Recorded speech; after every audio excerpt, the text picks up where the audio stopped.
તો અત્યારે ચૈતર વસાવાના સૌથી મોટા સમાચાર સામે આવી રહ્યા છે કે ચૈતર વસાવા 90 દિવસ બાદ જેલની બહાર આવી રહ્યા છે. કેમ કે સૌથી મોટો તહેવાર આદિવાસીઓનો 10 ઓગસ્ટ એટલે કે સૌથી મોટો તહેવાર છે મિત્રો. આમ જોવા જઈએ તો 9 ઓગસ્ટ તેમનો સૌથી મોટો તહેવાર હોય છે આદિવાસીઓનો. પણ અત્યારે જે મળતી માહિતી અને સોશિયલ મીડિયા ઇન્ટરનેટના માધ્યમથી જે પણ માહિતી મળી છે એમાં જાણવા મળી રહ્યું છે કે 10 ઓગસ્ટના રોજ ચૈતર વસાવા જેલની બહાર આવી શકે છે. મિત્રો આની પાછળનું કારણ પણ શું છે?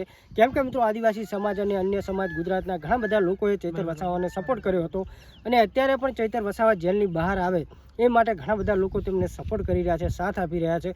ડેડિયાપાડાના ધારાસભ્ય છે ચૈતર વસાવા, પણ મિત્રો ઘણા સમય સુધી જેલની અંદર રહે તો કદાચ ધારાસભ્ય એટલે કે તેમનું પદ પણ એમએલએનું જઈ શકે છે. પણ મિત્રો અત્યારે ચૈતર વસાવા જેલની બહાર આવવાના છે કે નથી આવવાના એને લગતી તમને માહિતી આપવા જઈ રહ્યો છું.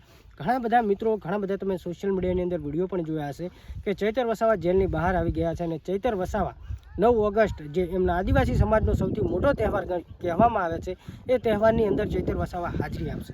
તો શું મિત્રો શું છે આ વિડીયોની સચ્ચાઈ? કેમ કે ઘણા બધા તમે સોશિયલ મીડિયાની અંદર વિડીયા જોયા હશે કે ચૈતર વસાવા જેલની બહાર આવી ગયા છે. પણ મિત્રો અત્યારની જે મળતી માહિતી છે કે ચૈતર વસાવાને જે કોર્ટ દ્વારા સુનાવણી એટલે કે જે જાહેરાત કરવાની હતી કે તેઓ જેલની બહાર આવશે કે નહીં આવે, આના ઉપર અત્યારે વાત કરીએ તો મિત્રો ખરેખર ચૈતર વસાવાની 10 ઓગસ્ટના રોજ ફરી એકવાર અપીલ કરવામાં તો આવી છે, પણ હવે જોવાનું છે કે કોર્ટ આના ઉપર શું ચુકાદો આપે છે અને ખરેખર ચૈતર વસાવા જેલની બહાર આવશે.